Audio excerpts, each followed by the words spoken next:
everyone, Dylan's here, and here is AEW Rampage for January 7th, 2022. Right? So the show starts with the opener, and then we have Taz, uh, Ricky Starks, Tony Schiavone, and Chris Jericho tonight on commentary. We then get a match between Jake Cole. Sorry, what? Freaking Adam Cole and Jake Atlas. Man, if we ever get Jake Cole in an AEW ring, that's when we need to start talking.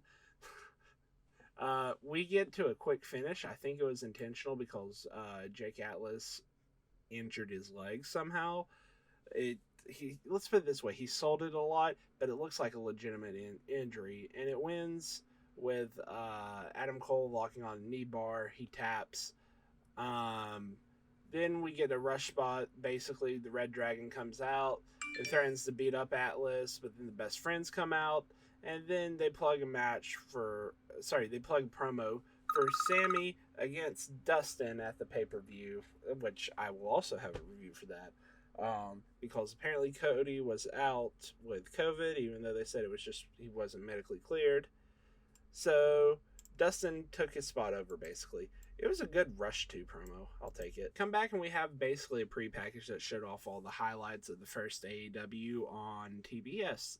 Then we go back to the action, and by that I mean Tony's talking to Andrade. He was asked why he did what he did, basically, Wednesday night. And he said he went after Darby, or maybe it was last Friday. Anyway, he said he went after Darby, and he needs a new assistant, so Mr. Sting paid the price. Or named the price, and he'll pay it. Anyway, it's Hook time! Or, send Hook, as they say.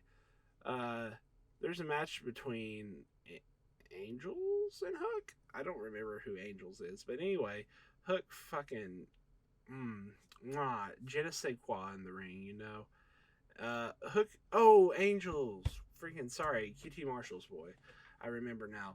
Anyway, Hook wins, and at the end, QT gets confrontational with Hook, but he gets a head and arm suplex for his troubles. I think Hook wins with the red rum, by the way.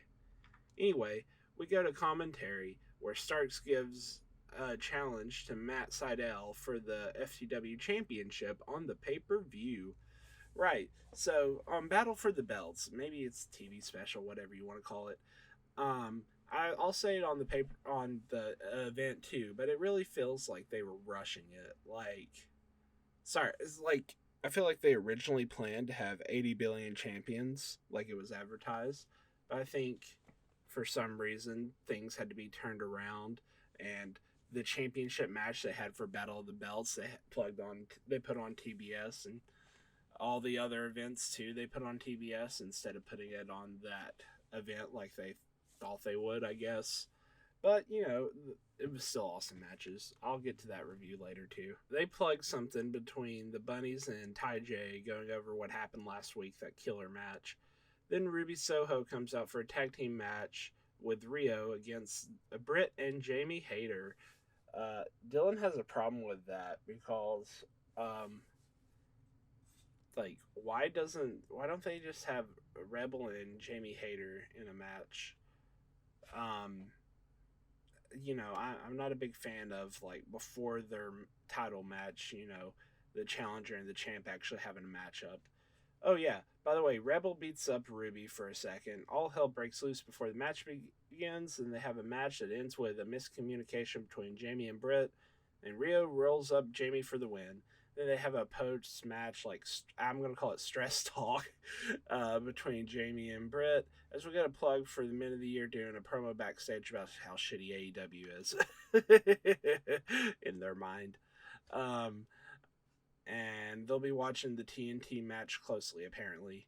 They plug whatever AEW has going on for the rest of the week, basically. Then we go to Mark Henry to talk to Santana, Ortiz, and Kingston, and the 2.0, oh wait, never mind, turns into a backstage brawl. Then Mark says his gimmick, which pops me hard, and then we go to the break. Come back, and they have a big-ass brawl to the ring. Anyways, after a shit ton of fighting, Kingston, Santana, and Ortiz end up winning the match, but it looks like Eddie actually messed up his ankle during the match. We have a post-match beatdown, 2.0 beats down the all the baby faces. And Jericho comes out to shoo away 2.0, and Kingston breaks free from like the duct tape they put him in on the ropes as they plug Battle for the Belts as we fade to black. I'm a big fan of the chaotic ending, so I automatically a better show than SmackDown, not just because it's AEW and I'm biased because I am and I am, or it was and I am, but solely because it actually feels like they care about the booking. Speaking of chaos, we're going to have a couple more reviews coming up, like Battle for the Belts. I think this last week's Raw, 2 weeks ago's Raw,